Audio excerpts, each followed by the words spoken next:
US President Donald Trump is speaking. Let's cut across to it. So before we begin this important ceremony, and there's no ceremony that can be much more important than this, let me provide a brief update on Operation Epic Fury. Today, the United States military continues to carry out large-scale combat operations in Iran to eliminate the grave threats posed to America by this terrible terrorist regime.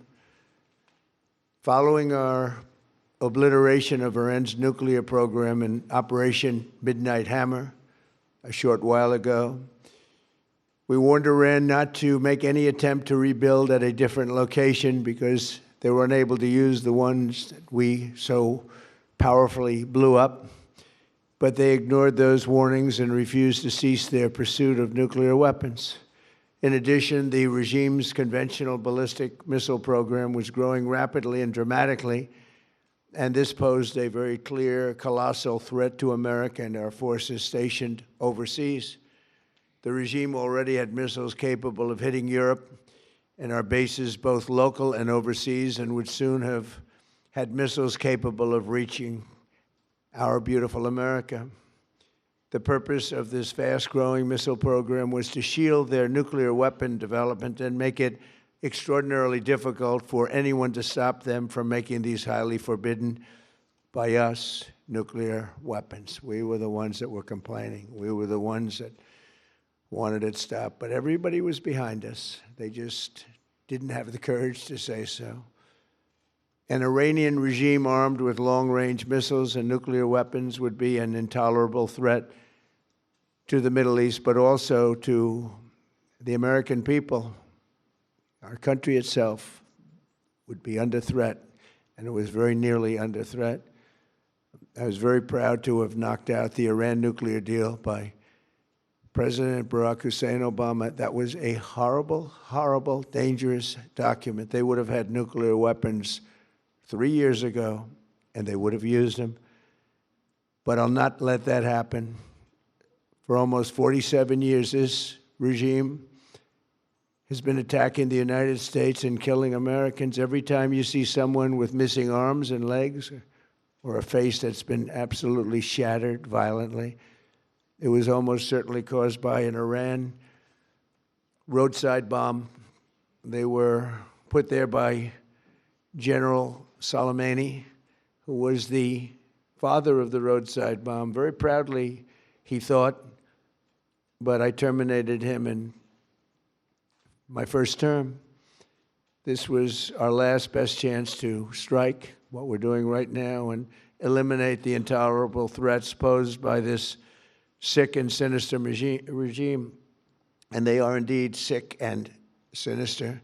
Our objectives are clear. First, we're destroying Iran's missile capabilities, and you see that happening on an hourly basis, and their capacity to produce brand new ones, and pretty good ones they make.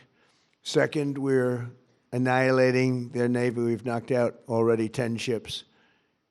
They're at the bottom of the sea. Third, we're ensuring that the world's #1 sponsor of terror can never obtain a nuclear weapon, never going to have a nuclear weapon. I said that from the beginning. They're never going to have a nuclear weapon. They were on the road to getting one legitimately through a deal that was signed foolishly by our country. And finally, we're ensuring that the Iranian regime cannot continue to arm, fund, and direct terrorist armies outside of their borders.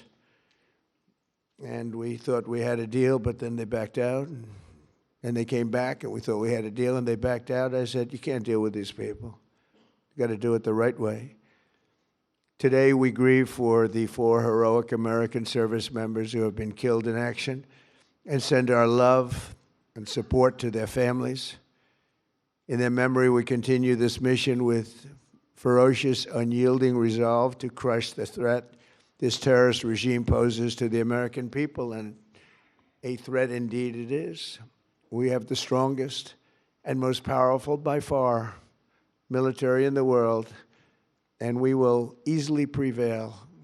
We're already substantially ahead of our time projections, but whatever the time is, it's okay. Whatever it takes, we will always And we have, right from the beginning, we projected 4 to 5 weeks. But we have capability to go far longer than that. We'll do it. Whatever somebody said today, they said, oh, well, if the president wants to do it really quickly. After that, he'll get bored. I don't get bored. There's nothing boring about this. Do you agree with that, Pete? I don't think there's anything, Mr. General. I think there's nothing boring about it. Somebody actually said from the media, I think he'll get bored after about a week or two. No, we don't get bored. I never get bored. If I got bored, I wouldn't be standing here right now, I guarantee you that, to go through what I had to go through. We also projected 4 weeks to terminate the military leadership, and as you know, that was done in about an hour, so we're ahead of schedule there by a lot.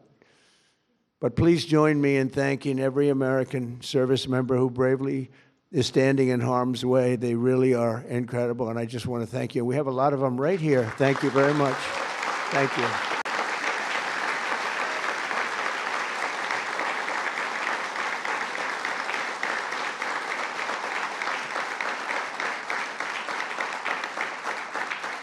Thank you, everybody. We have a lot of great service members here with us, too, in this beautiful building. Isn't it beautiful? We're adding on to the building a little bit. We're improving the building. See that nice drape? When that comes down, right now you see a very, very deep hole. But in about a year and a half from now, you're going to see a very, very beautiful building. And there's your entrance to it right there. In fact, it looks so nice, I think I'll save money on the doors, because it can't get more beautiful than that. I picked those drapes in my first term. I always like gold, but I think we can save a lot of money. I just saved curtains. But, and it'll be spectacular. It'll be the most beautiful ballroom. I believe it because I built many a ballroom. I believe it's going to be the most beautiful ballroom. You're all that hammering out there. You know why the First Lady is not thrilled exactly. She said, will the pile drivers ever stop? You know, they go from 6 in the morning till 11:30 in the evening. Can you imagine? Here? You know what? To me, that's a beautiful sound. She doesn't like it. I love it. You know what? To me, other than here, because we're donating it, not a penny to the taxpayer. It'll be under budget, ahead of schedule. It'll be $400 million or less. Most people say $400 million or more. No, it'll be less.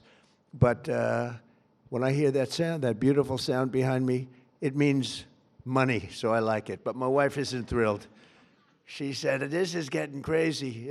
I said, don't worry about it. We'll be all finished up in a few months. But now for the reason that we're gathered this morning to recognize the unsurpassed courage of 3 really incredible American heroes, 1 living and 2 no longer with us. So together, we recognize the exceptional valor of Master Sergeant Roderick Edmonds. And maybe I could ask your families to stand, because they're beautiful families. I got to meet them. And please,